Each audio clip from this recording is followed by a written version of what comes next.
Hello students, welcome back to WGSC. আজকে আমরা class 7-এর রায় Martin প্রশ্নবিচিত্রার 7 নম্বর স্কুলের 79 পৃষ্ঠার যে ইংরেজি প্রশ্নপত্রটা রয়েছে ওটা নিয়ে আলোচনা করব। তোমরা প্যাসেজটা ভালো করে পড়ে নেবে, তারপর প্রশ্নোত্তরগুলো দেখবে।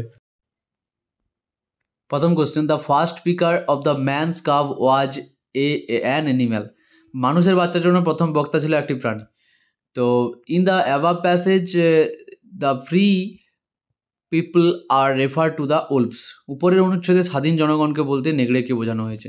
বালো was the teacher of the young cub. Baloo ছিল ছোট্ট বাচ্চাদের শিক্ষক। Bagheera had a sweet voice Bagheera had a voice as soft as sweet as হানি। তো বাঘিরার একটা মধুর ঝরে পড়া মধুর মতন কণ্ঠস্বর ছিল। Mother wolf got ready for her last fight if things come to fighting. মা নেগড়ে তার শেষ লড়াইয়ের জন্য প্রস্তুত হচ্ছিল যদি যুদ্ধ শুরু হতো। The only other creature said that the calf might make better sport for them when he is gone. অন্যান্য প্রাণীরা বলেছিল কি যে ছেলেটি বড় হয়ে তাদের জন্য একটা ভালো খেলার উৎস হবে। তারপরে দেখো ট্রু ফলস কোশ্চেন এখানে কি দিয়েছে। Bagheera was as timid as rabbit. এটা ফলস হবে যে র্যাবিটের মতো ভীতু এটা নয় সে Bagheera. Akela was the leader of the pack of council. এটা ট্রু হবে, আকিলা লিডার ছিল। Baloo was a wolf. এটা ফলস হবে। Man and their cubs are very wise. মানুষ এবং তাদের বাচ্চারা ভীষণ জ্ঞানী হয়, এটা ট্রু হবে। এবার দেখো হু ওয়াজ আকিলা। আকিলা কে ছিল? Give a description of Akela. আকিলার একটা ডেসক্রিপশন দিতে বলেছে। Akela the leader of wolf pack. He was the strong and cunning leading the pack with his wisdom and power. Akela নেগড়ে বাগের নেতা ছিল। সে ছিল শক্তিশালী, চতুর, তার বুদ্ধি শক্তির মাধ্যমে দলকে পরিচালনা করত।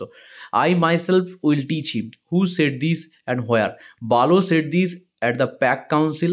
হু is refer to as him? Him refers to the man's cub Mowgli. Baloo বা বালো প্যাক কাউন্সিলে বলেছিল যে এখানে হিম বলতে মানুষের বাচ্চা মোংলিকে বোঝানো হয়েছে। এবার দেখো কবিতারা, এখানে ভ্যাগাবন থেকে কবিতা দিয়েছে। তো write the name of two colours and season mention in the above স্ট্যান্ডা।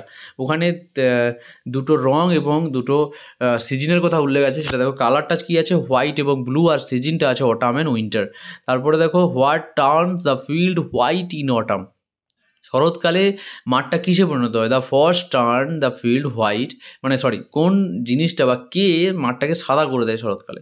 The first turn the field white in autumn. তুষারপাতের কারণে শরতে মাঠ সাদা হয়ে যায়।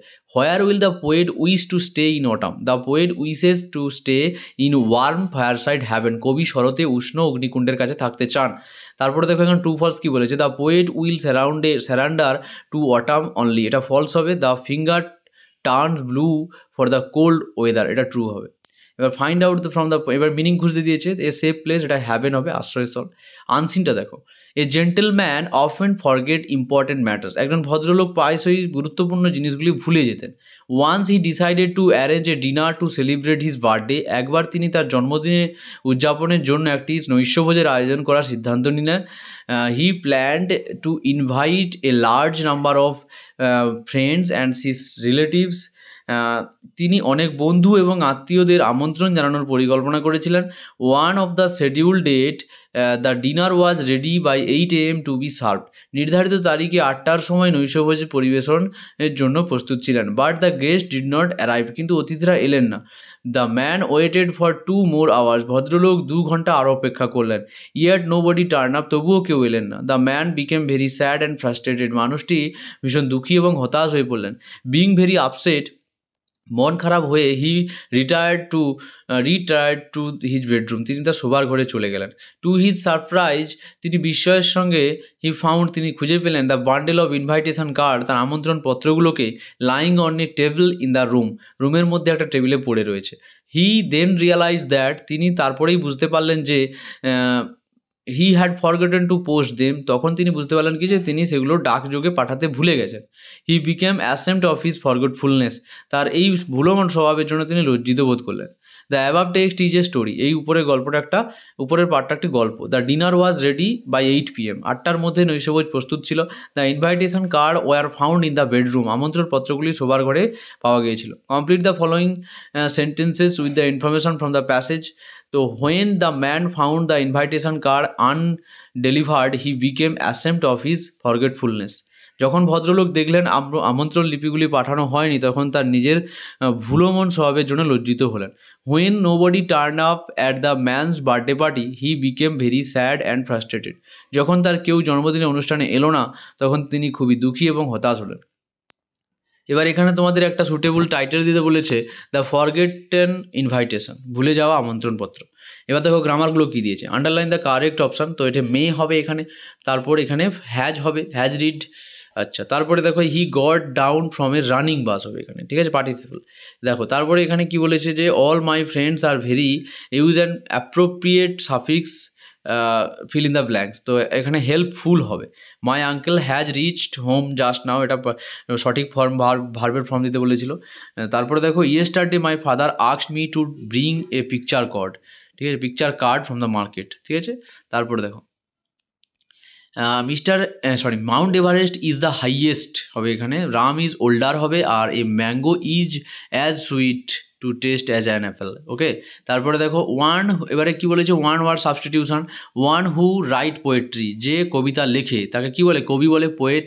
An animal that lives on plant, যে প্রাণীটা গাছপালা খেয়ে বেঁচে থাকে তাকে তৃণভোজী বলা হয়, হার্বিভোরাস। আর one who feed on fruit, একজন ফল খেয়ে বেঁচে থাকে তাকে বলা হয় ফ্রুটেরিয়ান। তারপরে দেখো এখানে রাইটিং স্কিল কী দিয়েছে, write a letter to your father requesting him for his permission to join an excursion, তোমার বাবাকে একটা চিঠি লিখতে বলেছে যে তোমার বাবা যেন কি হয়, যে তাকে একটা মানে বাবার কাছ থেকে একটা পারমিশন নিতে বলেছে, অনুমতি নিতে বলেছে, তুমি ঘুরতে যাবে বা বেড়াতে যাবে তার জন্য। দেখো এখানে আমরা লিখে দিয়েছি, তোমরা পজ কোডের তুলে নিও।